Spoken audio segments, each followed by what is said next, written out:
ہاں ووکیبلری اس میں ایڈ ہوئی ہے. ظاہر آج کے زمانے کی جو چیزیں ہیں ان کے لیے آج کے دور کے الفاظ استعمال کیے جائیں گے, لیکن وہ بنیادی عربی اپنی جگہ موجود ہے. آپ گوگل ٹرانسلیٹر میں جا کے قرآن کی آیت ایک جگہ ڈالیں, وہ آپ کو ٹرانسلیشن کر کے بتا دے گا. یہ بڑے دکھ کی بات ہے کہ دنیا میں BBC یا CNN کے اوپر کوئی پٹی چلتی ہے نیوز کی, تو افریقہ میں رہنے والا انسان, امریکہ میں رہنے والا انسان, UK میں رہنے والا انسان, سب کانٹیننٹ کا انسان ایک ہی مطلب اس کا لیتا ہے.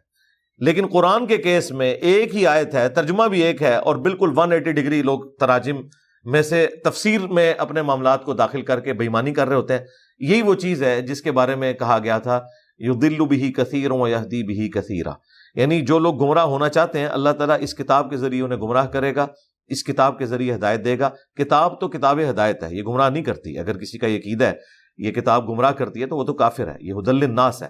لیکن اس کے ساتھ تباہ آزمائی کر کے جان بوجھ کے جو اس میں معنی اچھل اچھل کے باہر نکل رہا ہے, مثلا ایاک نعبد و ایاک نستعین, یہ آپ گورے کے سامنے رکھیں. آج بھی 1 کروڑ کرسچنز ایسے ہیں جو بائی برتھ عربک زبان بولتے ہیں, انہیں عربی سیکھنے کی ضرورت نہیں. ان کے سامنے رکھیں یہ آیت ایاک نعبد و ایاک نستعین, انہیں سمجھ آ جاتی ہے. جی انہیں سمجھ آ جاتی ہے, لیکن مسلمان کو نہیں سمجھ آتی. وہ اس کے بعد مرے ہوئے بزرگوں کو پکارتا ہے, ان سے اپنی دعائیں کرتا ہے, التجائیں کرتا ہے.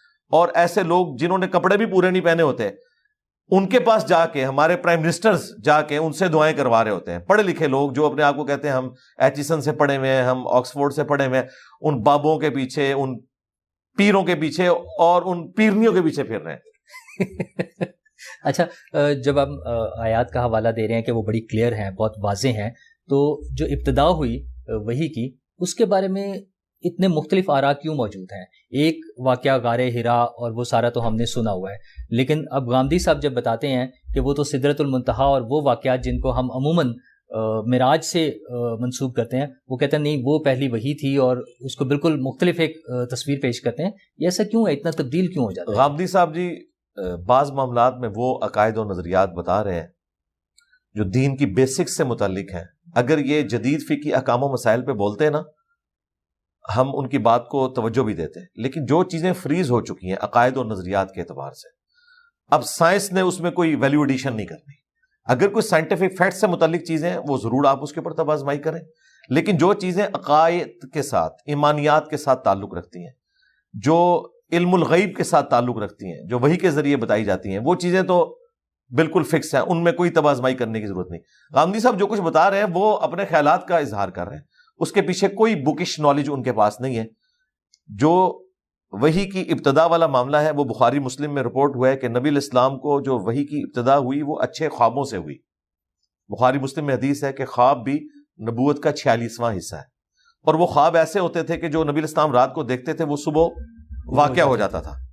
یہ آپ علیہ السلام کو اشارے ملنے شروع ہو گئے تھے آپ کی بعثت سے پہلے. آپ بڑی ایک ڈائنامک لائف گزار رہے تھے, آپ کی زندگی میں کبھی کسی بھی فلاسفر کی شاگردگی نہیں تھی, نہ آپ کبھی گوشہ نشینی کی, آپ نے زندگی گزاری. ایک کامیاب ترین تاجر جو تھی مکے کی وہ آپ کی بیوی تھی, اور آپ ایک بڑی اس طریقے سے ڈائنامک زندگی گزار رہے تھے. بخاری مسلم میں آتا ہے کہ جب آپ کی زندگی کا 40واں سال شروع ہوا تو ابتدان دنیا سے دل اچاٹ ہونا شروع ہو گیا. یہ آپ کے اوپر ایک اللہ تعالیٰ نے کیفیت طاری کی, یہ آپ کی کوئی ایکوائرڈ کی ہوئی نہیں تھی, یہ آپ کے اوپر طاری کی گئی. چند دنوں کے لیے آپ غار حرا میں جا کے غور و تفکر کرتے تھے, وہ اللہ تعالیٰ ان کو گائیڈ کر رہا تھا کہ آپ وہاں جائیں. ظاہر ہے کہ پبلکلی یہ سب کچھ نہیں ہونا تھا. تو سیدہ ختیجہ ان کو ٹفن میں کھانا باندھ دیتی تھی. یہاں پہ آپ کے بزرگوں کے بارے میں مشہور ہے کہ وہ 40 سال تک پتے کھاتے رہے یا بغیر کھائے بھی زندہ رہے. ہاں, تو ان کو میں پھکی دیتا ہوں کہ تمہارے پیغمبر جو تھے وہ تو گھر سے کھانا لے کے جاتے تھے. پھر وہاں پہ یہ وحی کا سلسلہ شروع ہوا, وہ ایک واقعہ تھا, یہ نہیں کہ نبی الاسلام نے وہاں کوئی گوشہ نشینی کی. اقرا باسم ربک الذی, جی وہیں پہ نازل ہوئی ہے. تو یہ غامدی صاحب جو یہ باتیں کر رہے ہیں یہ کوئی سپورٹیو نہیں ہے قرآن سے یا بخاری سے یا مسلم سے. اس طریقے سے زبردستی کو رزلٹ نکالنا ہے, اس کا تو کوئی اینڈ رزلٹ نہیں. باقی کچھ چیزیں ظاہر ہے سنت کے ذریعے ہمیں پتہ چلی ہیں, اور سنت کا ریکارڈ جو ہے وہ صحیح الاسناد احادیث ہے, انہیں آپ ڈینائی نہیں کر سکتے. اس کی اصل قرآن میں موجود ہے. نبی صلی اللہ علیہ وآلہ وسلم سے جب کفار کی بحث شروع ہوئی تو اللہ تعالیٰ نے فرمایا کہ ان سے فرماؤ ایتونی بکتاب من قبل ھذا او اثارۃ من علم ان کنتم صادقین. ان سے فرماؤ کہ اگر تم میری کتاب کو نہیں مانتے تو تمہارے پاس اگر کوئی الہامی کتاب ہے وہ لے آؤ, او اثارۃ من علم, یا علم کے آثار. قرآن خود مان رہا ہے کہ کتابوں کے پیرلل بھی علم کے آثار ہوتے ہیں, یعنی انبیاء کرام کی سنت, ان کا ریٹن ریکارڈ, اگر تم سچے ہو. یعنی اس میں علم کا بھی ذکر آ گیا, کتاب کا بھی. اسی کو میں نے کہا تھا نا کہ نہ میں وہابی نہ میں بابی, میں ہوں مسلم علمی کتابی. یعنی علم کے آثار اور کتاب کو آپ نے فالو کرنا ہے. سنت پیرلل میں ایک سورس ہے دین کو حاصل کرنے کا, اور سنت کا انکار غامدی صاحب نہیں کرتے. ان کا اختلاف جو ہے وہ اس کے حدیث. اب یہ کہنا کہ سنت اور حدیث میں فرق ہے, ٹھیک ہے, دقت نظر سے دیکھا جائے. سورس کیا ہے؟ سنت کا سورس تو حدیث ہی ہے, صرف حدیث ہے. آج کی ڈیٹ میں تو یہی ہے. اگر یہ کہنا عملی تواتر ہے تو وہاں جا کے پھر غامدی صاحب جو ہے پھر دوسری ڈاکٹرن اڈاپٹ کر لیتے ہیں. جب ہم رفع الیدین کی بات کرتے ہیں تو وہ کہتے ہیں جی اتنے لوگ رفع الیدین نہیں کر رہے. تو عملی تواتر تو پھر عرب کے لوگوں کا دیکھنا چاہیے جہاں کبھی نان مسلم کی حکومت نہیں رہی 1400 سال, وہ صحابہ کرام کی اولاد میں سے. وہاں آ کے غامدی صاحب اپنا قانون بدل لیتے ہیں. تو ویسے یہ حیران کن بات ہے, انہوں نے اپنی کتاب میں جو نماز کا طریقہ لکھا ہے نا, وہ وہی بخاری مسلم رفع الیدین والا لکھا ہے. پریکٹیکلی میرے پیچھے انہوں نے ایک دفعہ نماز پڑھی, بلکہ انہوں نے اعزاز دیا. میں نے تو انہیں کہا تھا آپ امامت کروائیں, تو مجھے بعد میں ساتھیوں نے بتایا کہ انہوں نے بغیر رفع الیدین کے نماز پڑھی, اگرچہ وہ قائل ہیں کہ یہ افضل طریقہ ہے. تو کوئی اصول کھڑا کرے, اس کے اوپر بات کریں. جو سنت ہے, جو اجماعی طریقے سے عملی تواتر سے ٹرانسفر ہوئی ہے, جہاں دو رائے موجود نہیں ہیں, وہ تو بالکل ٹھیک ہے. لیکن جب دو رائے آئیں گی, یعنی ایک جماعت کہتی ہے کہ گرین پگڑی جو ہے وہ سنت ہے, انہوں نے 1981 میں اس کے اوپر ایک جماعت لانچ کر دی. دوسرے لوگ کہتے ہیں نہیں جی وائٹ اور بلیک سنت ہے. اب ہم کہاں جائیں گے؟ کتاب کی طرف جائیں گے نا. اور کتابیں 1200 سال پہلے فریز ہوئی ہیں, آج کی فریز ہوئی بھی نہیں ہے. یعنی یہ کتابوں کا احسان ہے امت پہ کہ 1200 سال کا آپ کو سفر ایک چھلانگ میں وہ کروا دیتی ہیں کہ آج سے 1200 سال پہلے سنت کیا تھی جسے ریٹن ریکارڈ میں حدیث کی شکل میں لایا گیا. یہ تو بہت بڑی ایک نعمت ہے. اور غامدی صاحب اس چیز کو مانتے ہیں. جب انہیں خود بنو امیہ کا دفاع کرنا پڑتا ہے نا, تو وہ پھر تاریخ کی جھوٹی من گھڑت بے سند روایتیں بھی لے آتے ہیں. اور جب بنو امیہ کی دم پہ پاؤں آ رہا ہوتا ہے تو پھر بخاری مسلم بھی انہیں نظر نہیں آتے. اصل میں نا وہ رزلٹ پہلے فکس کر لیتے ہیں, اس میں پھر فکس کرنے کی کوشش کرتے ہیں. ہم جیسے سمجھداروں کو تو سمجھ آ رہی ہے. میں نے انہیں کئی جگہ پہ اس حوالے سے ایکسپوز کیا, اگرچہ میں ان کی بہت عزت کرتا ہوں, لیکن بعض اوقات وہ اتنا بڑا بلنڈر کرتے ہیں کہ ہم ایکسپیکٹ نہیں کرتے. لیکن پھر ہم دیکھتے ہیں تاریخ میں اس قسم کے بلنڈر لوگوں نے کیے. آئنسٹائن سے بڑا کوئی میں فزکس کی فیلڈ میں نہیں مانتا, لیکن اس نے بلنڈر کیا.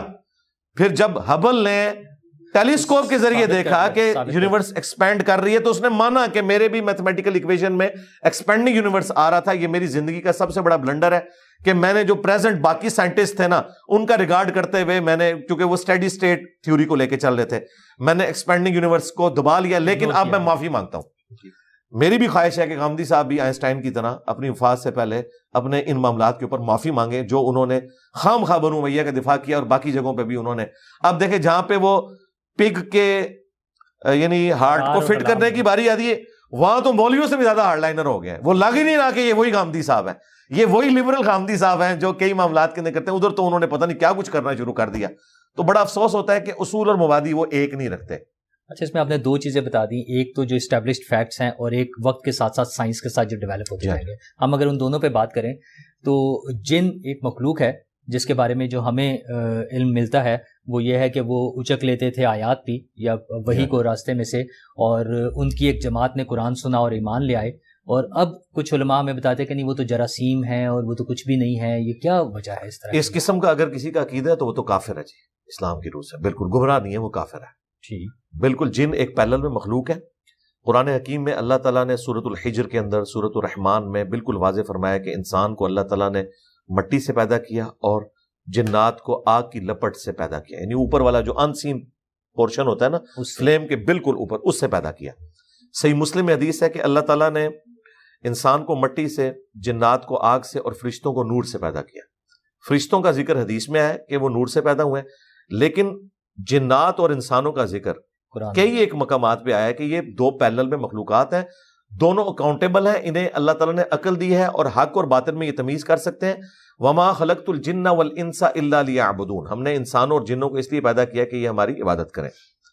اب رہا اس قسم کی تباہ آزمائی کرنا اس طرح کے عقائد اور نظریات کے ساتھ, کل کو کوئی فرشتوں کے بارے میں بھی کہنا شروع کر دے گا کہ یہ وائرسز ہیں, تو ایسا نظر نہیں آ رہے جن, تو اس وجہ سے وہ کرنے. دیکھیں سائنس فزیکل نالج کے ساتھ ڈیل کرتی ہے, سائنس کا کوئی قصور نہیں کہ اگر وہ فرشتوں کا انکار کریں. ہم انہیں سمجھتے ہیں کہ انہوں نے اپنی عاجزی مان لی ہے کہ ہم the knowledge obtained through observations and experiments is known as science.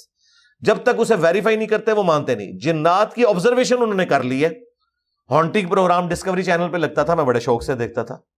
وہ مانتے ہیں وہاں پہ باقاعدہ آفیسز ہیں کہ جب اس طرح گھروں میں جنات کا معاملہ ہوتا ہے وہ کیمرے لگا کے سی سی ٹی وی کیمروں کے ذریعے وہ چیزیں آبزرو کرتے ہیں لوگوں کے ساتھ جو کچھ ہو رہا ہوتا ہے. وہ کہہ رہے ہیں یہ ہو رہا ہے لیکن وہ ڈیٹیکٹ ہم اس طریقے سے نہیں کر پا رہے, لیکن آبزرویشن میں یہ چیز آ چکی ہے ہاں کہ ہے یہ. اچھا, یہ جنوں سے ایک عام آدمی کو تو نہیں فرق پڑتا, اس کا مذہبی پہلو اپنی جگہ, لیکن ایک اور ایسپیکٹ ایسا ہے جس سے ایک عام آدمی کو بڑا فرق پڑتا ہے.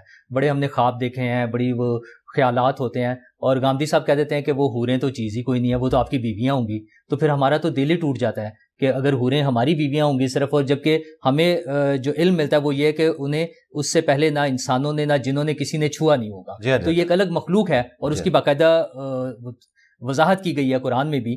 تو یہ جب ہمیں بتاتے ہیں کہ کچھ بھی نہیں ہوگا یا وہ بیویاں ہی ہوں گی, کیا ایسا بھی نہیں, یہ بالکل انہوں نے ایک عورتوں کی شاید خوشنودی کی خاطر اس قسم کی باتیں گھڑی ہیں.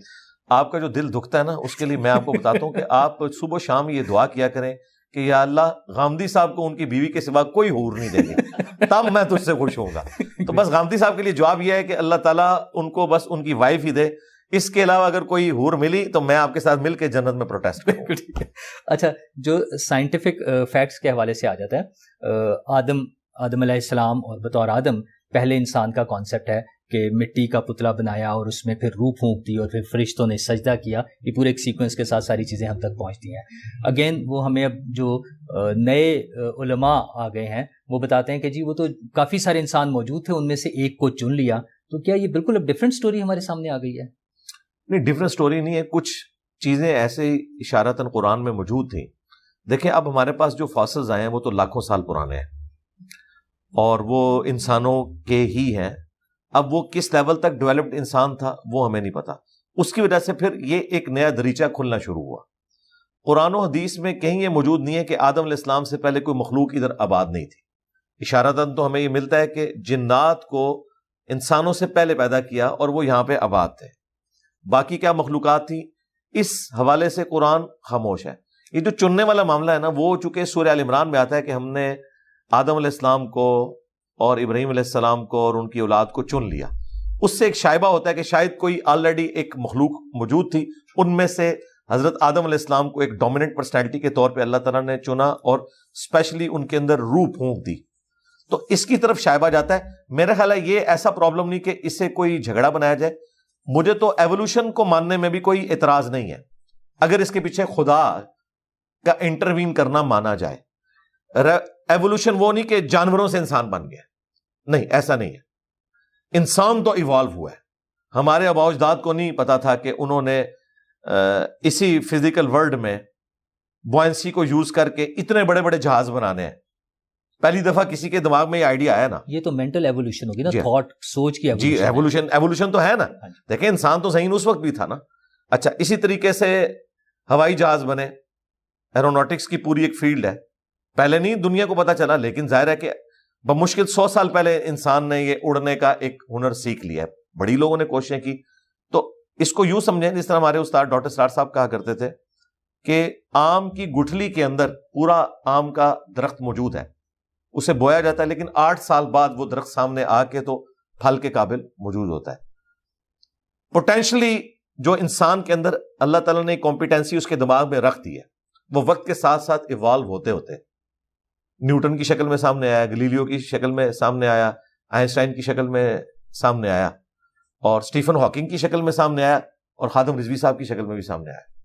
یعنی ایک یو کے اسٹیفن ہاکنگ ہے, ایک پاکستان کے اسٹیفن ہاکنگ ہے.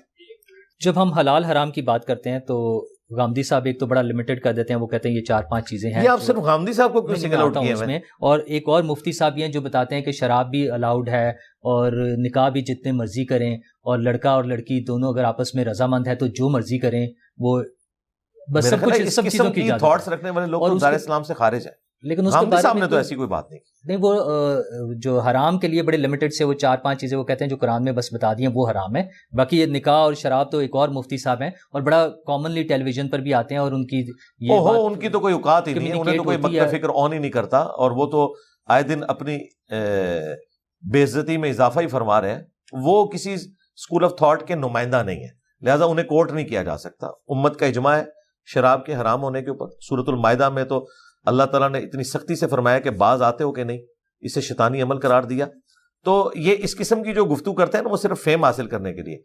ہم اس وقت کسی چیز کو سیریس لیں گے جب امت کا ایک بہت بڑا طبقہ جو مسلمان ہے وہ قرآن و سنت کی روشنی میں کوئی ایسے نظریات آپ کے سامنے لے کے آتا ہے, عقائد اور نظریات جو شروع سے چلتے آ رہے ہیں, اور وہ کہ دیکھیں امت نے اس کو اوور آل چھوڑ دیا تھا, ہم نے اسے نئے سرے سے زندہ کیا ہے.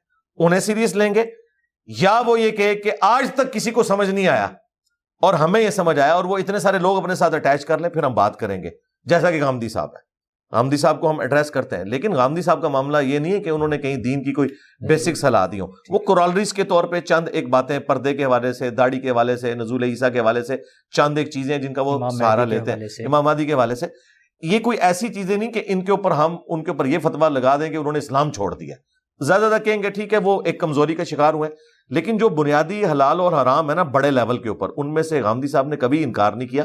ایون سود کے معاملے میں بھی جو ان کی آؤٹ آف کانٹیکسٹ کچھ چیزیں کوٹ کی ہیں, وہ انہوں نے جو پی ٹی وی کے اوپر ریکارڈنگز کروائی تھی آج سے 20 سال پہلے, اس میں تو انہوں نے کہا تھا کہ سود دینا بھی اور لینا بھی گناہ ہے. جس طرح وہ صرف لینے پر آ گئے, دینے پہ کہتے ہیں. تو بس ٹھیک ہے, وہ اپنی پرانی ویڈیوز دیکھ لیں, وہ بالکل ٹھیک بات کرتے تھے کہ زنا بالجبر ہو یا بالرضا ہو, زنا ایک عمل کے طور پہ اللہ تعالیٰ نے حرام کیا, سود بھی ایک عمل کے طور پہ حرام کیا, رشوت کو بھی ایک عمل کے طور پر حرام کیا. لیکن اگر کیٹاسٹرافک کنڈیشن آ جائے, ایک شخص نے اپنے بجلی کا میٹر لگوانا ہے اور رشوت کے بغیر چارہ نہیں ہے, ڈومیسائل بنوانا ہے, شناختی کارڈ کا تو معاملہ آلموسٹ اب سموتھ لائن ہو چکا ہے, لیکن ڈومیسائل میں ابھی بھی اس طرح کی چیزیں انوالو ہیں, وہ کئی ایک چیزیں کھڑی کر دیتے ہیں, یا کبھی بجلی کا میٹر, گیس کا میٹر لگوانا پڑتا ہے, اور یہ بیسک نیڈ ہے. اب مجبوراً دل میں برا جانتے ہوئے اگر کوئی شخص رشوت دیتا ہے تو یہ بات پھر درست ہے کہ رشوت دینے والا پھر گنہگار نہیں ہوگا, لینے والا ہوگا. لیکن یہ کیٹاسٹرافک کنڈیشن ہے, اسے آپ اوپن نہیں چھوڑ سکتے, جہاں بالکل آپ کا چارہ نہیں ہے اور پھر وہ آپ کی بیسک نیڈ بھی ہے. یا کہیں زندگی موت کی کشمکش بن جائے تو سورۃ النحل میں آیا کہ تم حرام کھا بھی سکتے ہو اگر دل میں بغاوت نہیں ہے, اور سورۃ النحل میں یہاں تک آیا کہ کلمہ کفر بھی بول سکتے ہو اگر دل ایمان پہ ٹھکا ہوا ہے اپنی جان کو بچانے کے لیے. لیکن یہ فتویٰ ہے, تقویٰ نہیں ہے. تقویٰ یہی ہے کہ انسان توحید کے لیے اپنی جان دے دے. ایدھی صاحب لاوارث بچوں کو پال رہے تھے, ان پر اعتراض تھا. آرگن ٹرانسپلانٹ کا کام شروع ہوا, اس پر اعتراض تھا. اب ملک بینک بنا سندھ میں ان بچوں کے لیے جن کو ماؤں کا دودھ اویلیبل نہیں تھا, اس پر بھی اعتراض ہوا, اس کو بند کر دیا گیا. اس کے بارے میں آپ کا کیا خیال ہے؟ دیکھیں, علماء کی سوچ یہ ہے کہ جب بھی کوئی نئی چیز آئے نا, سب سے پہلے ڈینائل موڈ میں چلے جاؤ, اس میں ان کو فائدہ ہوتا ہے. اس کی وجہ یہ ہے کہ اگر انہوں نے ان چیزوں کو حلال کہنا ہو نا شروع میں, کل کو وہ حرام نکل آئے تو جان نہیں چھڑا سکتے. شروع میں حرام کہہ چکے تھے نا اور بعد میں بھی حرام نکلی تو وہ کہہ سکتے ہیں دیکھو ہم نے تو پہلے ہی کہہ دیا تھا. اور اگر بعد میں حلال ہو جائے, جس طرح کیمرہ پہلے حرام تھا, پھر وہ مکروہ ہوا, پھر مباح ہوا, پھر مستحب ہوا اور اب فرض ہو گیا, تو اب وہ کہہ سکتے ہیں کہ جی وہ مجبوراً ہم نے اجازت دی ہے. آپ علماء کی مجبوری بھی سمجھیں, انہیں بھاگنے کے لیے راستہ دیں. اسپیکر کے لیے انہوں نے حرام کا فتویٰ لگایا, اسی میں احتیاط تھی. آج اگر وہ اسے حلال کہہ رہے ہیں نا تو کہیں گے ہم نے مجبوراً اجازت دی ہے وہ غلط ہی ہے. لیکن اگر وہ حلال کہہ دینا تو سیدھا سیدھا باقی علماء انہیں کچا کھا جائیں گے کہ اللہ کے بندو, تم لوگوں کو کس نے اجازت دی ہے کہ ایک چیز حرام تھی تم نے حلال کا فتویٰ دے دیا, تمہارا تو نکاح بھی ٹوٹ گیا, بیعت بھی ٹوٹ گئی. اس لیے احتیاط اسی میں ہے علماء کی کہ وہ ہمیشہ ڈینائل موڈ میں جائیں تاکہ جان چھڑانی آسان ہو جائے. اور اس میں جانے کے لیے آپ کو تحقیق کی بھی ضرورت نہیں ہوتی ہے, میں نہیں مانتا, چاہے آپ کو کچھ نہیں پتا, میں نہیں مانتا.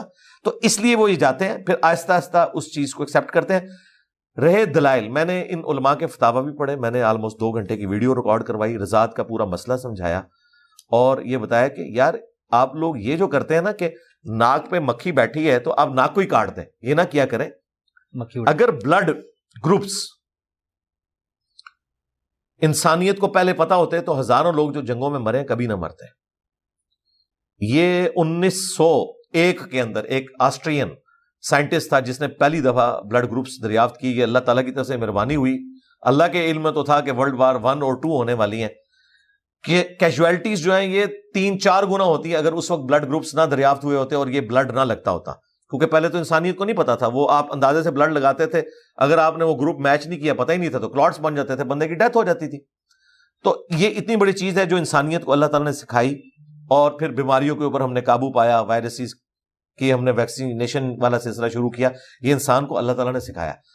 علماء بھی شروع میں ڈینائل موڈ میں جاتے ہیں, اور دوسری طرف وہ علماء ہوتے ہیں جو بالکل لبرل ہو جاتے ہیں, جس طرح یوسف القرداوی صاحب, انہوں نے واضح احادیث موجود تھی, ان کو انہوں نے پس پش ڈالتے ہوئے نا, چونکہ انہوں نے ایک طے کیا ہوا تھا کہ میں نے اب جو کنزرویٹو علماء ہیں ان کے خلاف کھڑے ہونا ہے, یہی کام کیا غامدی صاحب نے, اور ایسے ایسے عجیب و غریب دلائل انہوں نے رکھے کہ جی صرف اس عورت کو ماں کنسیڈر کیا جائے گا جو اپنی چھاتی کے ساتھ لگا کے دودھ پلائے گی, کیونکہ اس میں وہ جذبہ پیدا ہوگا.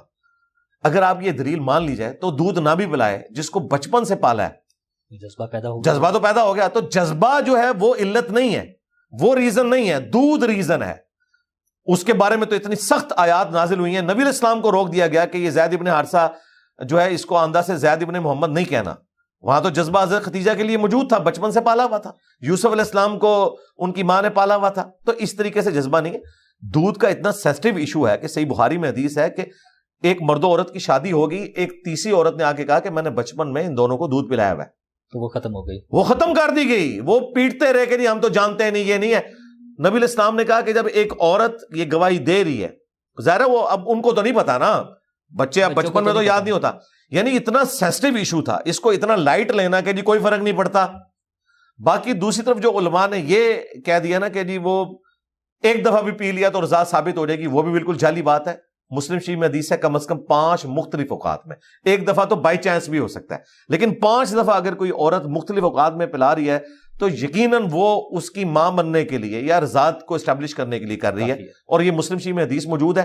یہ حنفی ایک ایکسٹریم پہ ہیں, وہ کہتے ہیں تھوڑا سا بھی پی لیا تو گیا, اور دوسری طرف یہ لبرل علماء ہے, مسلم شریف میں 5 دفعہ ہے مختلف اوقات میں. اور میں نے کہا تھا کہ یہ جو ملک بینک ہے اس میں یہ اگر آپ پروبیبلٹی کیلکولیٹ کریں, یہ کبھی ہوگا ہی نہیں کہ آپ 5 دفعہ جائیں اور ایک ہی عورت کا دودھ آپ کو مل جائے, یہ بہت کم چانسز ہے.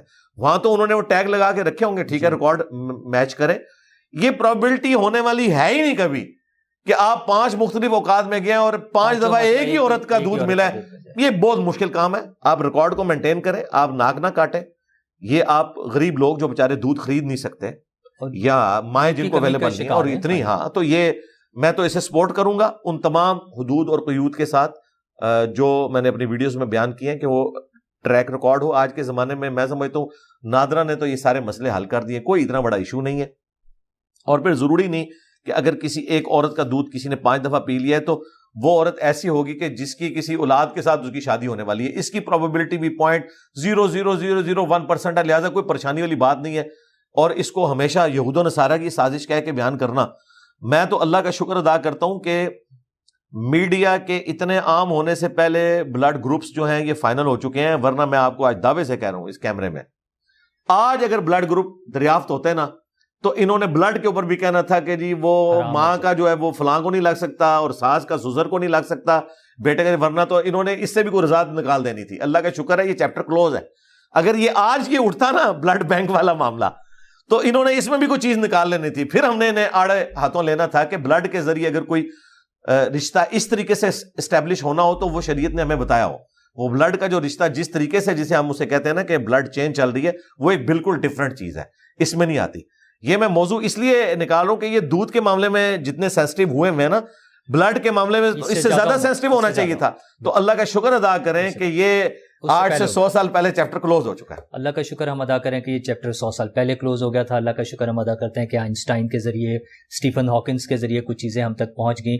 باقی سورسز بھی ہیں لیکن ہم جس اللہ کو مانتے ہیں جو رب العالمین ہے, صرف رب المسلمین نہیں ہے یا صرف پاکستانیوں کا رب نہیں ہے, اور ہم اس نبی کو مانتے ہیں جو رحمت للعالمین ہے صلی اللہ علیہ وآلہ وسلم. اور ہم کہتے ہیں ہمارا دین جو ہے وہ امن کا دین ہے, لیکن آئے روز کبھی مشال خان کو مار دیتے ہیں, کبھی کسی کرسچن بستی کو آگ لگا دیتے ہیں, کبھی کسی سری لنکن انجینئر کو مار دیتے ہیں, اور کبھی سیالکوٹ سے تفریح کے لیے گئے ہوئے شخص کو سیالکوٹ ادھر سوات میں مار دیتے ہیں. یہ کیوں ہے؟ ہمیں کیوں نہیں سمجھ آتا کہ یہ غلط ہے؟ اور ہر واقعے کے بعد ہم اس پہ تقاریر ہوتی ہیں، فتوے دیے جاتے ہیں، بیانات آتے ہیں، مذمت ہوتی ہے، اور اس کے بعد پھر ویسا ہی ایک واقعہ ہو جاتا ہے. کیوں نہیں سمجھ آتی ہے؟ کیوں نہیں کنٹرول ہو سکتا؟ نور اللہ صاحب، کبھی آپ نے غور کیا ہے کہ اتنا گاڑا قسم کا اسلام صرف سب کانٹیننٹ میں کیوں ہے، اور اس میں بھی پاکستان میں کیوں ہے؟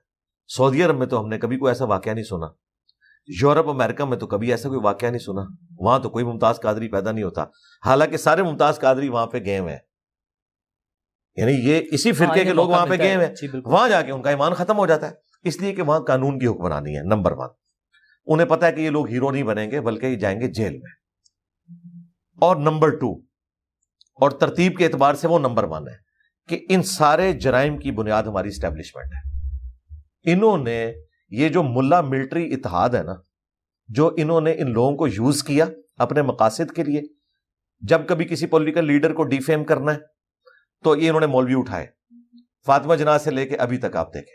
اب مودودی صاحب جیسے تو بڑے کم لوگ تھے سمجھدار، مودودی صاحب اس وقت فاطمہ جناح کے ساتھ کھڑے ہوئے، حالانکہ لوگوں نے کہا آپ نے تو خلافت و ملوکیت لکھی ہے اور آپ تو عورت کی حکمرانی کے قائل نہیں ہیں، لیکن انہوں نے کہا کہ نہیں، یہ جو اس کے پیچھے چال ہے نا، اس وقت ہمیں فاطمہ جناح کا ساتھ دینا چاہیے، اور بالکل انہوں نے ٹھیک کیا.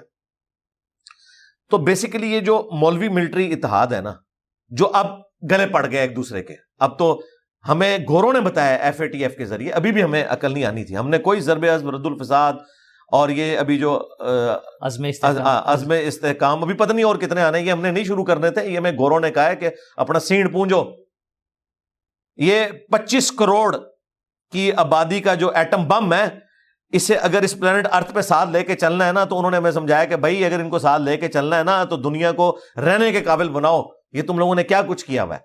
تو یہ سب کچھ ضیاء الحق کے دور میں جو ایک پراکسی وار سنی شیعہ کی جو سعودیہ اور ایران کے اعتبار سے، ظاہر ہے ایران میں انقلاب آیا تھا، انقلاب ایکسپورٹ ہوتا ہے، انہیں فوراً فکر پڑ گئی، یہاں پہ انویسٹمنٹ ہوئی، اور پھر جو افغان وار والا معاملہ ہوا، ان کو اوپن ایک خاص مکتب فکر کو، دیوبند کو، میں تو نام بھی لیتا ہوں، باقی لوگ تو کہتے ہیں چونکہ یہ ڈیجیٹل میڈیا ہے تو میں تو اس لیے نام بھی لیتا ہوں تاکہ بالکل ننگی کر کے بات بتائیں، سب نے تو نہیں کہنا کہ ایک تنظیم اور ایک فلاں ایک فرقہ. تو دیوبند کو انہوں نے اہل کار بنایا اور جہاد کا جذبہ ان میں ڈال کے، اور پھر آپ کو پتہ آئے دن امام بارگاہوں میں شیعہ کی مساجد کے اندر بم پھٹتے تھے، اور چن چن کے شیعہ علماء پڑھے لکھے لوگ ان کے قتل کیے گئے. اور پھر اس کے مقابلے میں ادھر سے سپاہی محمد آئی، انہوں نے بھی اپنے معاملات شروع کیے.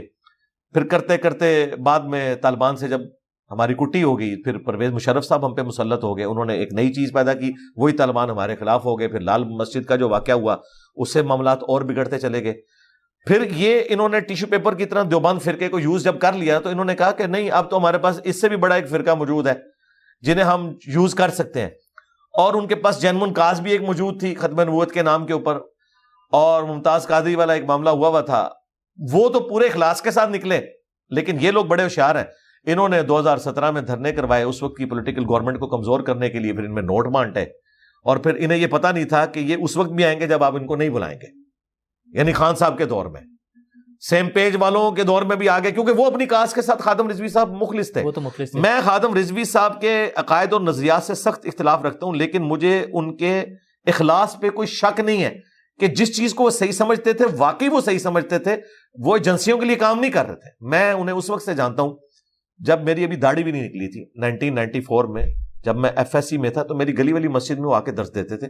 ان کا پیر خانہ جیلم میں تھا، اس وقت ان کی کالی داڑھی تھی. ہاں جی، وہ مشہور بھی اتنے نہیں تھے، جامعہ نظامیہ پڑھاتے تھے، لیکن یہ مہینے میں ایک دفعہ درس دیتے تھے. تو اسپیکنگ پاور اس وقت بھی ان کی بلا کی تھی، اردو میں یہاں وہ درس دیا کرتے تھے. تو میں اس وقت سے انہیں جانتا ہوں. وہ وقتاً فوقتاً جیلم آتے بھی تھے، ہمارے جیلم کی ایک مسجد سے انہوں نے حفظ بھی کیا ہوا تھا. تو وہ اپنی کاز کے ساتھ مخلص تھے. بعد میں وہ آگے، پھر انہیں پتہ چل گیا کہ یہ کیا ہو گیا. پھر یہ جو آپ نے جتنے واقعات بتائے ہیں، جس کو بھی آپ ڈیپ ڈگ کرنا شروع کریں تو پیچھے TLP نکلنا شروع ہو جاتی ہے. تو اس میں TLP کم مجرم ہے، اسے فیسیلیٹیٹ کرنے والے اور یہ پود بنانے والے وہ بڑے مجرم ہیں. جب تک وہ اپنے گناہوں کی معافی نہیں مانگتے اس وقت تک یہ معاملات سیٹل نہیں ہوں گے. اب انہوں نے پالیٹکس میں انگیج کیا، بہت اچھی بات ہے. جماعت الدعوہ کو بھی، اہل حدیث کی جماعت تھی، انہیں بھی انہوں نے پالیٹکس میں انگیج کیا.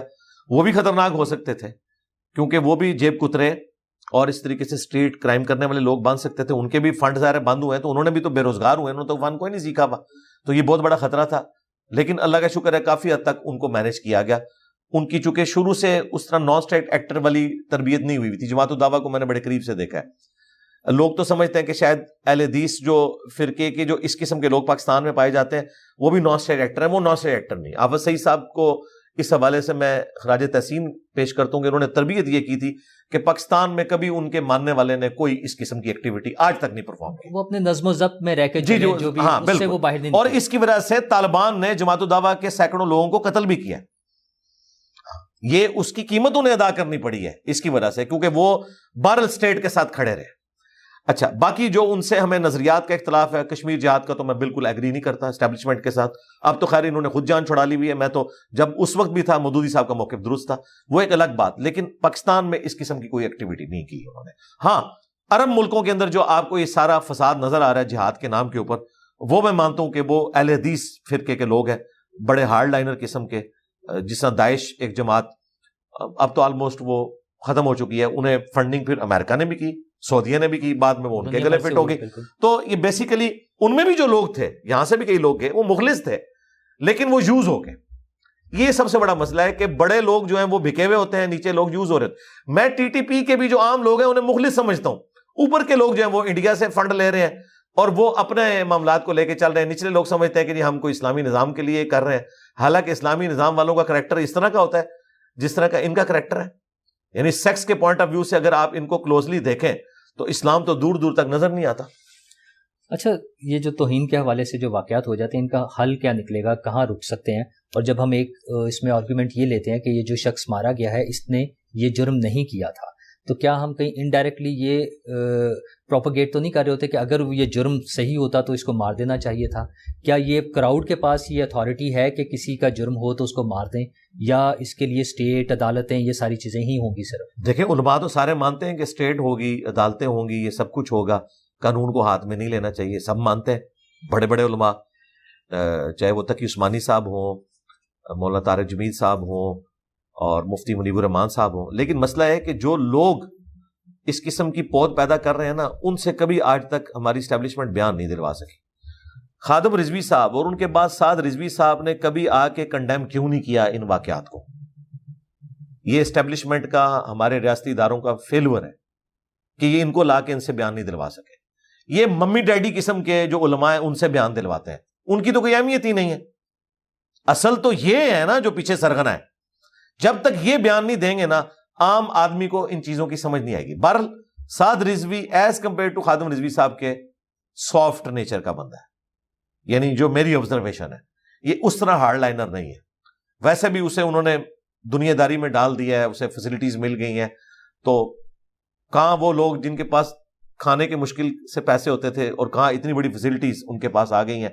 تو ایک اس کا پازیٹیو پہلو یہ ہے کہ ان کو یہ اب منہ کو لگ چکی ہیں چیزیں. میرا خیال ہے ان کو اس اعتبار سے قابو کرنا چاہیے کہ جب بھی کوئی اس طرح کا واقعہ آئے, ان کی جو سزائیں ہوتی ہیں وہ ڈکلیئرڈ ہونی چاہیے, اور بار بار میڈیا میں وہ لائنز چلنی چاہیے کہ اتنے لوگوں کو سری لنکن کے قتل کے کیس میں پھانسی کی سزا ہو گئی یا عمر قید کی سزا ہو گئی, اور یہ راگ بار بار لاپا جائے تاکہ عام لوگ دہشت کھائیں. میں کریڈٹ دیتا ہوں نواز شریف صاحب کو, اس وقت کے آرمی چیف کو, اس وقت کے چیف جسٹس کو. اگر ممتاز قادری کو انہوں نے نہ ٹانگا ہوتا تو یہ واقعات 8 سے 100 گنا زیادہ ہوتے ہیں. اب لوگوں کو یقین آ گیا کہ ریاست ٹانگ بھی سکتی ہے, اور کتنی سمجھداری سے انہوں نے 29 فروری کا دن رکھا کہ برسی بھی 4 سال بعد آئے, لیپ کا جب سال ہو, کیونکہ 28 فروری کو کرتے ہیں نا جی, تو ہر سال انہوں نے برسی منانی تھی, اگلے سال پھر پہنچے ہونا, تو انہوں نے 29 رکھ کے اسے ایسا ڈائلیوٹ کیا. یہ میں سمجھتا ہوں ریاست نے اگر دلیری اس وقت نہ دکھائی ہوتی, یہ گلی گلی یہ واقعات ہونے تھے قانون کو ہاتھ میں لینے والے. اب ممتاز قادری جن کا مرید تھا باپا جانی الیاس قادری صاحب, انہوں نے تو خود کنڈیم کیا کہ قانون کو ہاتھ میں نہیں لینا چاہیے, اگرچہ ان کا مرید تھا. انہوں نے کہا کہ یہ کوئی طریقہ نہیں. خود احمد بریلوی صاحب بھی اس چیز کے قائل نہیں ہے کہ قانون کو ہاتھ میں لیا جائے, ان کے علماء آگے بتاتے ہیں. لیکن یہ جذباتی جو پود پیدا کر لی ہے نا, اس کے اوپر کاؤنٹر نیریٹو ریاست کو لانچ کرنا پڑے گا قانون کی حکمرانی کے ذریعے, پلس ایسے علماء جو دلیری کے ساتھ آ کے ان چیزوں کو بیان کریں. لیکن وہ علماء ڈرتے ہیں کہ ہمارے اوپر کوئی حملہ نہ ہو جائے. اچھا, اسی کا ہم تو کر رہے ہیں بھائی. اسی سے لنکڈ ایک اور ایشو بھی آ جاتا ہے, قادیانیوں کو غیر مسلم ڈکلیئر کر دیا ہم نے, اور قانون میں یہ بھی سب جب یہ باتیں ہیں کہ وہ شاعر اسلامی کو استعمال نہیں کر سکتے, اب اس سے کسی کو اختلاف ہو اپنی جگہ، لیکن یہ اب ہم نے قانونی طور پہ ڈکلیئر کر دیا ہے. لیکن یہ جو پچھلے 2-3 سال سے عمل ہو رہا ہے کہ ان کے گھروں سے جا کر بکرے اٹھانا اور اس کے بعد عید والے دن جا کے فریجوں سے گوشت نکال لینا، اور کچھ لوگ تلواریں اٹھا کر ان کے خلاف گردنیں اتارنے کی ویڈیوز اگر ریکارڈ کرتے ہیں، مطلب یہ سلسلہ اس کو کیسے روکا جا سکتا ہے؟ اور کیا ہمارے ملک میں دیگر مذاہب کی تبلیغ کی اجازت ہونی چاہیے؟ دیکھیں یہ بالکل اسٹیٹ فیل ہو چکی ہے. جو بھی اس ملک کا شہری ہے، چاہے وہ مسلم ہے یا نان مسلم ہے، اس کی جان مال عزت آبرو کی حفاظت ریاست کی ذمہ داری ہے. اس میں سب سے بڑی مجرم ریاست ہے.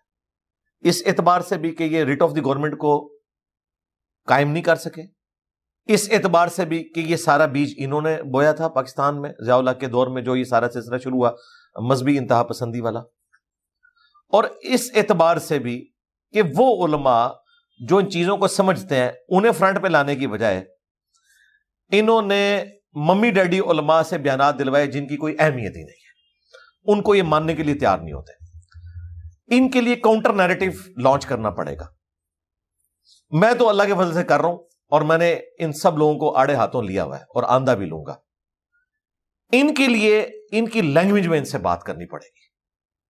انہیں بتانا پڑے گا کہ قادیانیوں کو کیوں سنگل آؤٹ کیا ہے تم نے. تمہارا جو بڑا تھا آمزہ بریلوی، جس کے اوپر اس فرقے کا نام بریلویت رکھا گیا، انہوں نے احکام شریعت میں کہا ہے کہ چاہے اہل حدیث ہوں، دیوبند ہوں، شیعہ ہوں، نیچری ہوں، سید احمد خان کے ماننے والے، نیچر کے ماننے والے لوگ، اور قادیانی ہوں.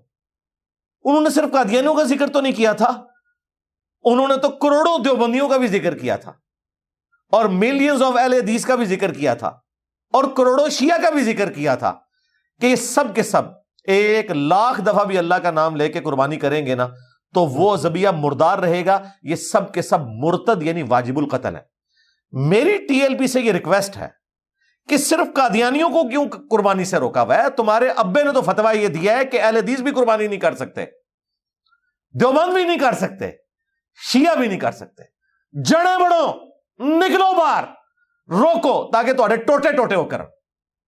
اس کا مطلب ہے کہ لسے لوگوں کے اوپر تم لوگ چڑھ دوڑتے ہو جو تمہارے لیول کے آ چکے ہیں، جنہوں نے بلکہ تم سے زیادہ طاقت حاصل کر لی ہے. دیوبندیوں نے، تمہارا امام احمد بریلوی تو کہتا ہے کہ ان کی بھی ذبیحہ حرام ہے، مرتد ہیں، واجب القتل ہیں، اور کیٹاگوریکلی انہوں نے فرقے کو کہا، چند لوگوں کو نہیں. اسامہ الرحمن میں تو 5 انہوں نے فتوے لگائے تھے نا، اس میں کہا کہ یہ کافر ہے، ان کے کفر میں شک کرنے والا بھی کافر ہے.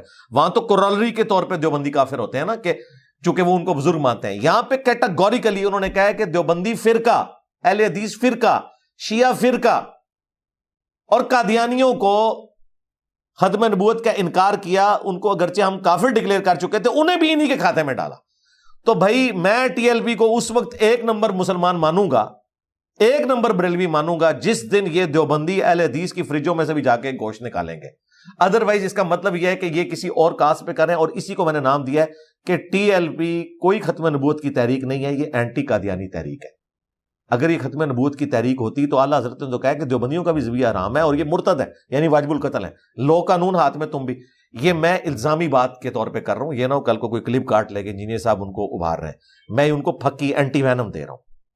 تو نکلو باہر. چشتی رسول اللہ، تھانوی رسول اللہ پہ تم بات نہ کرو. چشتی رسول اللہ، تھانوی رسول اللہ کتابوں کے چندے تم لوگ کھاؤ.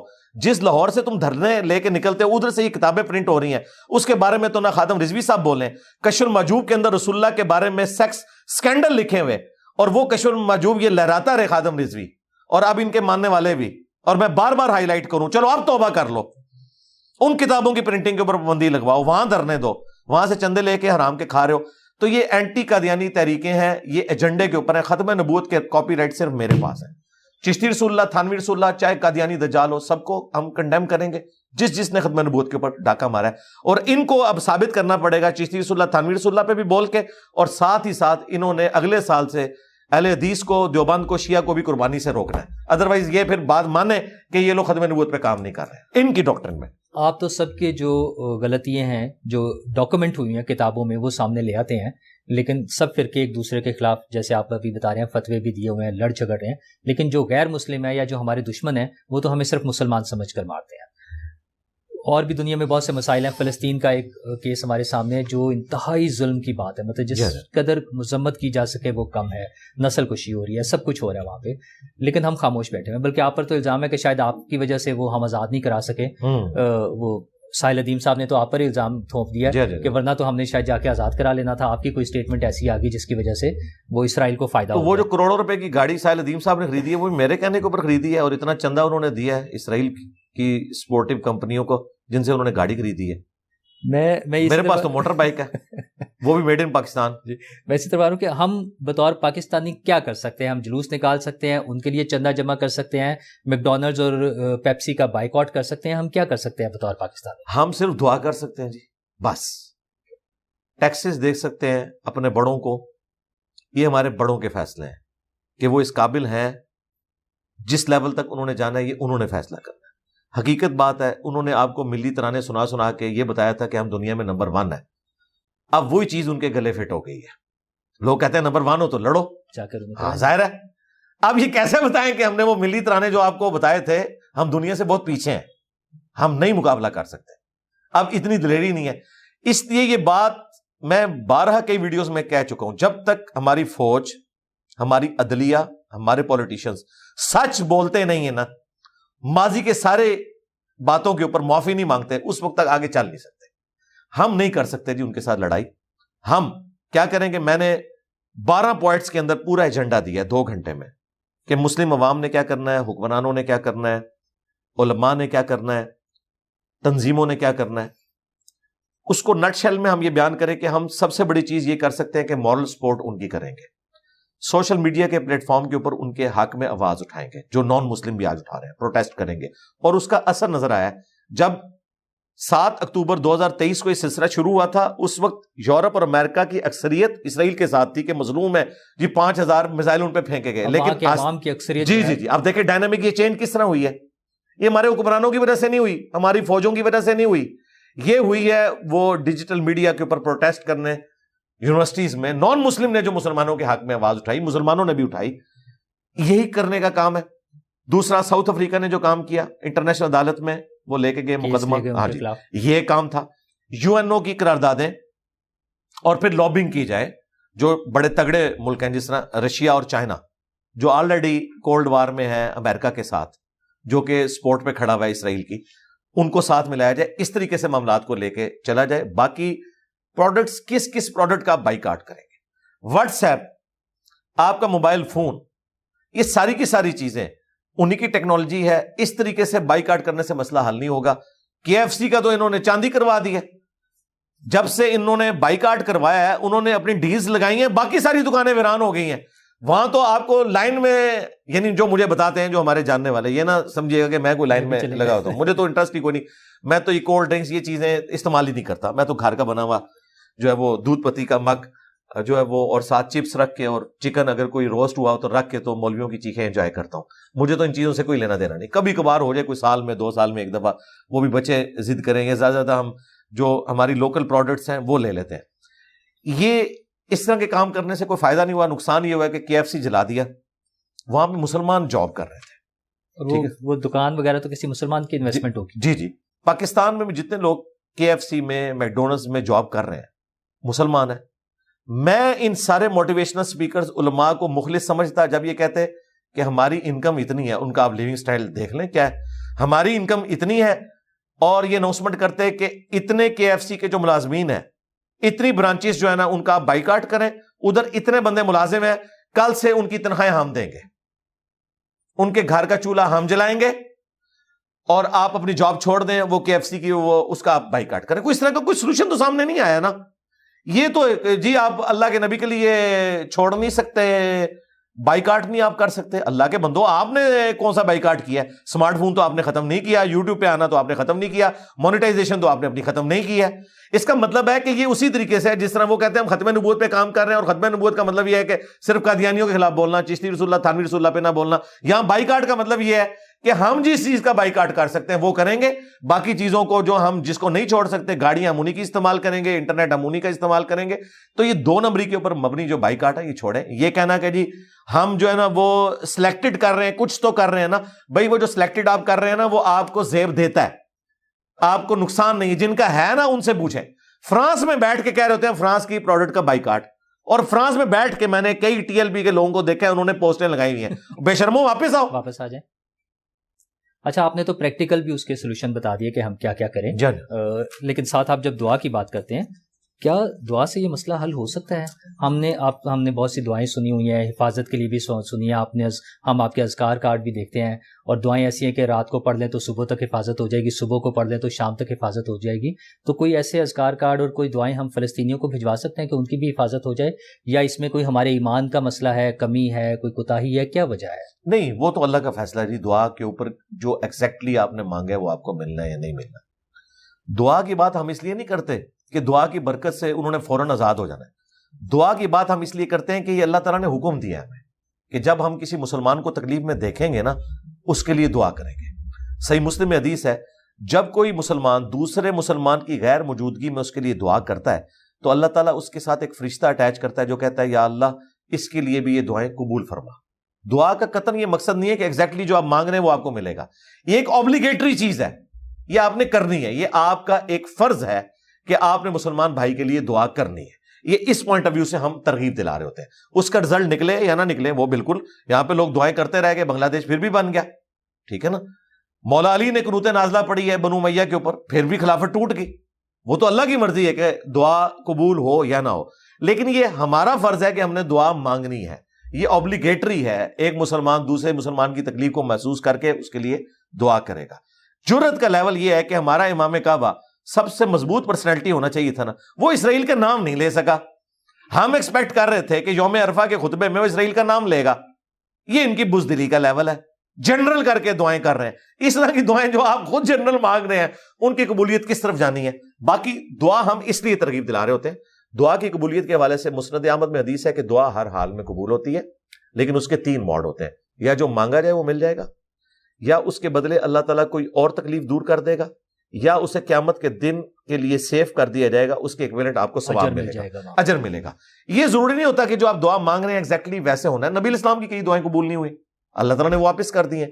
دعا مانگ کے ہم اپنی ڈیوٹی پوری کر رہے ہوتے ہیں کہ ہم گونگے شیطان نہیں ہیں, ہم اپنے بھائیوں کے لیے فکر مند ہیں, ہم ان کے لیے اس اعتبار سے دعا کرتے ہیں. باقی دوسری سپورٹ جس طرح الخدمت فاؤنڈیشن جماعت اسلامی کی کر رہی ہے کہ وہاں خیمے لگائے ہوئے ہیں, راشن پہنچا رہے ہیں, وہ ضرور کرنی چاہیے. ہر بندے کے ہاتھ میں چندہ نہ دیں. یہاں لوگ چندہ بک لے کے نکل آئے ہیں, انہوں نے کروڑ پتی ہو جانا ہے. جو اسٹیبلش آرگنائزیشنز ہیں جو وہاں واقعی پہنچی ہوئی ہیں, جنہیں دنیا مانتی ہے NGOs کے طور پہ, عیدی والے ہو گئے, الخدمت والے ہو گئے, جو واقعی وہاں پہنچے ہوں, ان کو آپ چندے دیں. باقیوں کو چندے دینے کی ضرورت نہیں, وہ کھا جائیں گے. دعا کے حوالے سے بات کر کے اسی سے اگر ہم لنک کریں کہ دنیا بقدر ایفرٹ, آپ بڑا اس کی تبلیغ کرتے ہیں, اس بات کا بڑا چرچا کرتے ہیں, تو پھر وہ تقدیر کیا ہے جو لوہے محفوظ میں لکھا ہوا ہے, ہر چیز پہلے سے پتہ ہے, سب کچھ ڈیسائیڈڈ ہے لکھا ہونا. اور آپ کا ایک اور بات بھی آپ کرتے ہیں بڑی خوبصورت کہ یہ کہانی شریف نہیں ہے, یہ بخاری شریف یا یہ قرآن شریف کی جب آپ بات کرتے ہیں تو سورہ کہف میں اگر ہم حضرت موسیٰ کا جو واقعہ ہے جب ہم دیکھتے ہیں تو وہ تینوں واقعات, ویسے تو وہ کشتی میں سوراخ کرنا, دیوار سیدھی کرنا اور وہ بچے کا قتل جو ہے, وہ تو یہ بتاتا ہے کہ وہ پہلے سے ڈیسائیڈڈ تھا کہ اس نے بعد میں ایک برا بچہ بننا تھا, انسان بننا تھا, اس لیے مار دیا گیا. اگر وہ پہلے سے ڈیسائیڈڈ تھا تو اس کے پاس وہ آپشن کہاں تھی کہ وہ کل کو صحیح راستے پہ چلتا یا غلط راستے پہ چلتا؟ کیا یہ سب چیزیں پہلے سے ڈیسائیڈڈ ہیں؟ نہیں, اگر یہ ہم مان لیں تو رسولوں کا مقدمہ, کتابوں کا مقدمہ, آخرت کا مقدمہ ہی ختم ہو جائے گا. لوگوں نے تقدیر کو بالکل غلط سمجھا ہے. تقدیر یہ ہے ہی نہیں ہے. اگر ہم یہ مان لیں کہ سب کچھ پہلے ہی ڈیسائیڈڈ ہے, پھر انبیاء دنیا میں کیا کرنے آئے تھے؟ قرآن میں یہ آیت کیوں نازل ہوئی؟ انا ہدیناہ السبیل اما شاکرا و اما کفورا. ہم نے ہدایت کا راستہ واضح کر دیا, چاہو تو شکر گزاری کی روش اختیار کرو, چاہو تو ناشکری کی روش اختیار کرو. بالکل ایسا نہیں ہے. اللہ تعالیٰ نے انسان کو اختیار دیا ہے. ہاں, کچھ چیزیں ایسی ہیں جو ہمارے اختیار سے باہر ہیں. مثلا میں اپنے ماں باپ چوز نہیں کر سکتا, میں اپنی عمر چوز نہیں کر سکتا, بیمار ہوں تو علاج کروا سکتا ہوں, لیکن میری میڈیکل لائف کتنی ہوگی یہ میں چوز نہیں کر سکتا. کوشش ضرور کر سکتا ہوں. میرے قد سے متعلق ڈیسیژن میں خود نہیں کر سکتا, میری آنکھوں کا کلر میں خود ڈیفائن نہیں کر سکتا. اب مزے کی بات ہے کہ جتنی چیزیں ہیں نا, ان کے بارے میں مجھ سے پوچھا بھی نہیں جانا. مجھ سے نہیں پوچھا جائے گا تیرا قد اتنا کیوں تھا. اکاؤنٹیبلٹی جن چیزوں کی ہے اس کا اختیار آپ کو دیا گیا ہے. اگر وہ اختیار نہیں مانیں گے تو یہ تو گمراہی کے اوپر مبنی عقیدہ ہے. یہ جو اختیار کو نہیں مانتے تھے وہ جبریہ تھے، وہ بھی گمراہ ہے. قدریہ اور جبریہ کا دوسری طرف قدریہ ہے جو کیٹاگوریکل ڈینائل کرتے ہیں. قدریہ کا موقف جو ہے نا، اگر اس میں تھوڑا سا غلوف نکال دیا جائے نا، وہ پھر بھی کسی لاجک کے اوپر قرآن و سنت میں بیٹھتا ہے. جبریہ کا تو بالکل نہیں بیٹھتا، سیدھی سی بات ہے. اب آ جائیں کہ اہل سنت کا موقف کیا ہے کہ ہم درمیان میں کچھ چیزوں کا ہمیں اختیار دیا گیا، کچھ چیزیں اللہ نے ہمارے لیے ٹیسٹ کے طور پہ رکھی ہوئی ہیں. یہ جو آپ نے موسیٰ اور خضر کا واقعہ جو سورۃ الکہف میں ہے اس کو بیان کیا، اس میں اللہ تعالیٰ نے مسئلہ تقدیر سمجھایا تھا کہ اگر تمہیں کوئی تکلیف پہنچے نا تو تمہیں یہ صبر کر لینا چاہیے کہ اس میں مستقبل میں تمہارے لیے کوئی خیر پوشیدہ ہے. وہ جو بچہ مرا اس کی عمر اللہ کے ہاں اتنی ہی لکھی ہوئی تھی. اسرائیل نے اس کی روح قبض کرنی تھی، وہاں پہ اسرائیل کی ڈیوٹی پوری کر دی حضرت خضر نے، اور اس کے گیس یہ سمجھایا گیا کہ جب بڑا اگر ہوتا تو یہ کرتا. یہ ایک تسلی کے لیے، اس نے بڑا ہونا ہی نہیں تھا. اللہ کی ڈیسٹنی میں ہمیشہ سے اس کی عمر اتنی تھی. یہ ایک تسلی دی گئی ہے. یہ نہیں ہے کہ اللہ تعالیٰ نے اسے بڑا کرنا تھا اور بعد میں اللہ تعالیٰ نے ڈیسیژن چینج کر دیا. نہیں، اس طرح نہیں. البتہ ایک چیز ہے کہ تقدیر میں یہ بھی لکھا ہوا ہے کہ اس سے یہ تکلیفیں آئیں گی، لیکن اگر اس نے دعا کی تو میں یہ تکلیفیں ختم کر دوں گا. یہ بھی تقدیر میں لکھا ہوا ہے. لہٰذا یہ جو کہا جاتا ہے تقدیر نہیں بدلتی، وہ ٹھیک کہا جاتا ہے پارشلی. وہ تقدیر میں لکھا ہوا ہے. اگر نہیں مانگے گا تو نہیں بدلی جائے گی، کوئی نیکی کا کام نہیں کرے گا تو نہیں بدلی جائے گی، اور اگر کر لے گا تو بدلی جائے گی. اور یہ بھی تقدیر میں پہلے لکھا ہوا ہے، لہٰذا یہ بھی تقدیر کا حصہ ہے. تقدیر اللہ کا نالج ہے، یہ کوئی سلیبس نہیں ہے جسے ہم نے فالو کرنا ہے. اللہ کو اپنے ایکسپرٹ علم سے پہلے ہی پتا تھا کہ یہ ہوگا، نہ کہ یہ کہ اللہ نے کہا یہ ایسا کرے گا. ایسا نہیں ہے، یہ بالکل نہیں ہے. تو پھر قرآن کا مقدمہ ہی ختم ہو جائے گا. جس طرح ایک نالائق شاگرد کو ایک لائق استاد پیپر سے پہلے بلا کے کہتا ہے کہ بھائی تو نے تو فیل ہو جانا ہے، اس کا یہ مطلب نہیں ہے کہ وہ فیل ہو گیا تو اب اس استاد کی وجہ سے ہوا. نہیں، استاد کی وجہ سے نہیں ہوا، اس کے کرتوت سے اس نے فورس ہی کر لیا. اس طریقے سے اللہ نے اپنے علم سے فورس ہی کیا. اور اگر وہ اچھا پیپر کر لیتا تو پاس ہو جاتا، وہ فیل ہو جاتا، استاد فیل ہو جاتا، کرتا محنت کرتا. اللہ تبارک و تعالیٰ نے اپنے علم کے ساتھ مستقبل کو فورس ہی کیا اور اپنے پاس رکھا ہے، ہمیں بتایا ہی نہیں ہے. جب وہ ہمیں پتہ ہی نہیں ہے، ہم اس علم کے اوپر بیٹھ کے کیسے جھگڑ سکتے ہیں کہ جو میرے علم میں ہی نہیں ہے. جس طرح بخاری مسلم میں حدیث ہے، نبی علیہ السلام ایک جگہ بیٹھے ہوئے تھے، آپ نے فرمایا کہ تمہارا جنت میں جانا یا جہنم میں جانا اللہ کی تقدیر میں لکھا ہے. تو ایک صحابی نے کہا یا رسول اللہ پھر لکھے پہ اکتفا کر لیں. اس حدیث کو حضرت علی نے روایت کی ہے. تو نبی علیہ السلام نے فرمایا کہ اچھے اعمال کرو، اگر تم جنتی ہوئے تو تمہارے لیے وہ اعمال آسان ہوتے جائیں گے. یعنی نبی علیہ السلام نے ترغیب دلائی کہ جو واقعی اچھا بننا چاہتا ہے اس کے لیے اعمال آسان ہوں گے. یہ جہنم انسان خود کماتا ہے. کتنا انٹلیکچوئل جواب دیا ہے. ورنہ آپ کو کہنا چاہیے تھا ٹھیک ہے جو مرضی کر لو، نماز پڑھ لو، تم نے جانا ہی جہنم ہے. یہ نہیں ہے، وہ اللہ کا علم ہے جو ہمیں پتہ ہی نہیں. اب میں کیسے یہ ڈیسائیڈ کروں کہ جو مجھے پتہ ہی نہیں ہے کہ پتہ نہیں میرا یہ نہ کہیں لکھا ہو تو میں اس وجہ سے آپ نیکی کا کام چھوڑ دوں. نہیں، اگر میں نیکی کا کام کر رہا ہوں تو جناب جنرلی آپ جنت کے لیے پیدا ہوئے ہیں. یہ ذہن میں رکھیے گا. یہ بیڈ لک صرف دنیا کی زندگی میں ہے کہ آپ کو محنت کا اجر نہ ملے. آخرت میں کوئی بیڈ لک نہیں ہے. یہ بالکل وہ جو کلیئر کر انسان اور وہ جو پیدا ہی کیا گیا جہنم کے ایندھن کے لیے جن کو، وہ تو اللہ تعالیٰ نے ایکسپرٹ اوپینین دیا ہے نا کہ جو میجورٹی اس طرف چلی جائے گی، نہ کہ یہ کہ ہم نے اسے پابند کیا کہ جائے. وہ قرآن میں آیا کہ ہم نے انہیں آنکھیں دی تھی وہ دیکھتے نہیں، کان دیے تھے وہ سنتے نہیں، عقل دی تھی وہ عقل کو استعمال نہیں کرتے. اولئک کالانعام بل هم اضل، وہ چوپایوں کی مانند ہے بلکہ اس سے بھی گئے گزرے. وہ اللہ تعالیٰ نے کہا ہے کہ یہ خود اپنے انسٹرومنٹس کو یوز نہیں کرتے، اس وجہ سے یہ گمراہی کا راستہ اپنے لیے کھولتے ہیں. نہ کہ یہ کہ اللہ تعالیٰ نے انہیں پابند کیا ہے کہ وہ ضرور جہنم میں جائیں گے. بالکل ایسا نہیں ہے. وہ اللہ تعالیٰ نے غیبی خبر دی ہے، نہ کہ یہ کہ ہمیں اس کا پابند کیا ہے. چونکہ اللہ کا علم کامل ہے. اصل میں جو سوال ہے نا اس کا وہ یہ بنتا ہے کہ اگر اللہ کو پتا تھا کہ الٹیمیٹلی اس انسان نے اپنی مرضی سے جہنم ہی کمانی ہے تو ہمیں اس تکلیف میں ڈالا کیوں؟ ہاں، اس سوال کو اللہ نے بیان کر دیا. لا یسأل عما یفعل وهم یسألون. اللہ کو کوئی نہیں پوچھ سکتا کہ اس نے کوئی کام کیوں کیا، وہ سب کو پوچھ سکتا ہے. تو سوال ہی ختم ہو گیا نا. جی سوال ختم. اصل میں نا یہ سوال اٹھانا چاہیے، یہ سوال. اچھا لیکن اس کا بھی جواب ہے میرے پاس، اس کا بھی جواب میں دوں گا. اس کا جواب یہ ہے، مجھے یہ بتائیے اگر آپ کو کوئی شخص پانی میں دھکا دے دے اور کنارے پہ کھڑا ایک شخص یہ کہے کہ یوں کر کے ہاتھ مارو تم کنارے پہ آ جاؤ گے اور بچ جاؤ گے، تو ہمارے کے ہاتھ. اچھا آگے سے وہ یہ کہنا شروع کر دے مجھے بتاؤ میری مرضی کے بغیر مجھے دھکا کس نے دیا، یعنی میری مرضی کے بغیر مجھ سے پوچھے بغیر مجھے کس نے پیدا کیا، تو بھائی آپ ڈوب جائیں گے. پہلے تو کنارے پہ آنا ہے. تو اس کا حال یہ ہے کہ وہ اس کو بتائے گا بھی کنارے پہ آ جاؤ، پھر دھکا دینے والے سے بھی پوچھ لینا.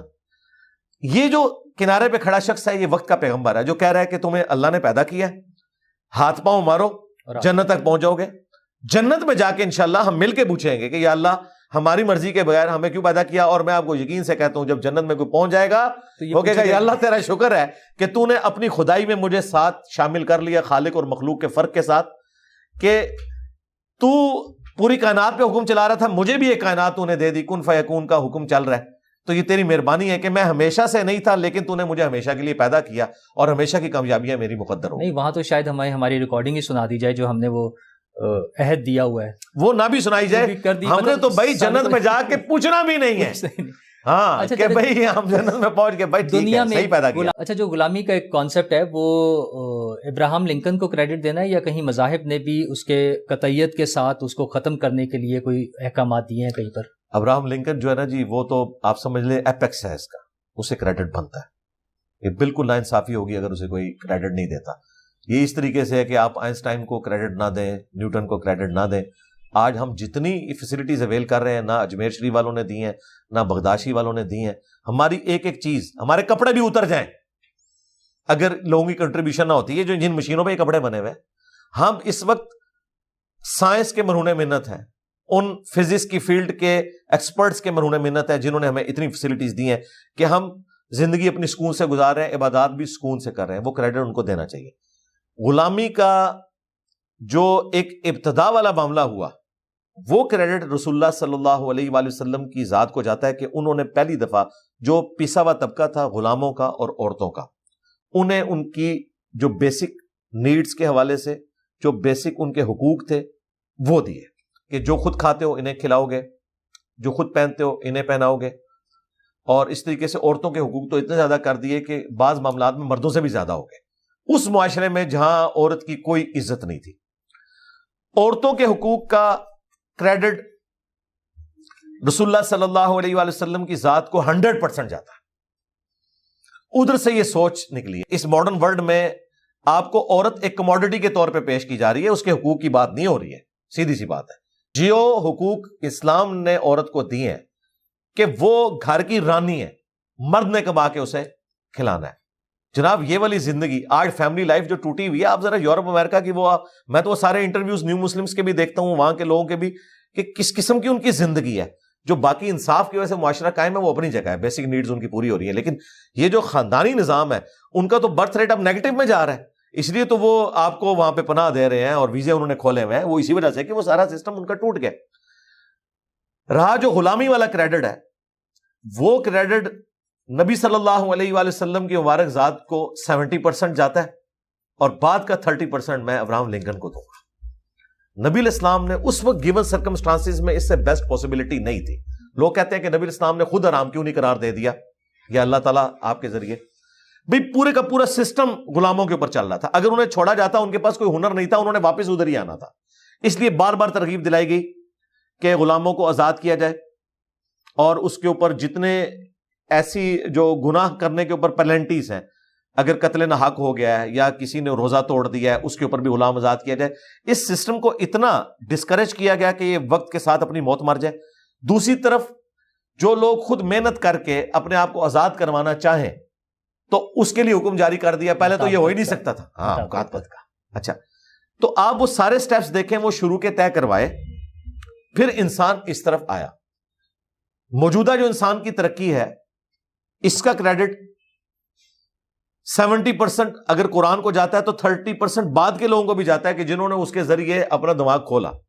ہم یہ نہیں کہیں گے کہ بعد کے لوگوں کی کوئی کنٹریبیوشن نہیں ہے, چاہے غلامی کا ایشو ہو, چاہے بیسک ہیومن رائٹس کا مسئلہ ہو, عدلیہ کے نظام کا مسئلہ ہو, ڈیموکریٹک ویلیوز کا ایشو ہو, وہ ہم جس کا جو بھی ڈیو کریڈٹ ہے وہ ہم اس کو دیتے ہیں. کارل مارکس کا جو کریڈٹ بنتا ہے وہ ہم اس کو دیں گے, جو غلطی ہے اس میں ہم اختلاف رائے کریں گے. سب کی کنٹریبیوشن ہے. اور اگر کسی کو یہ میری بات کسی مسلمان کو بری لگے نا, تو جس مسلمان کو یہ آئیڈیل کے طور پہ تصور کرتے ہیں نا, وہ ڈاکٹر اقبال ہے. ڈاکٹر اقبال نے جو شیطان کی مجلس سے شورا, وہ آپ پڑھ کے دیکھ لیں.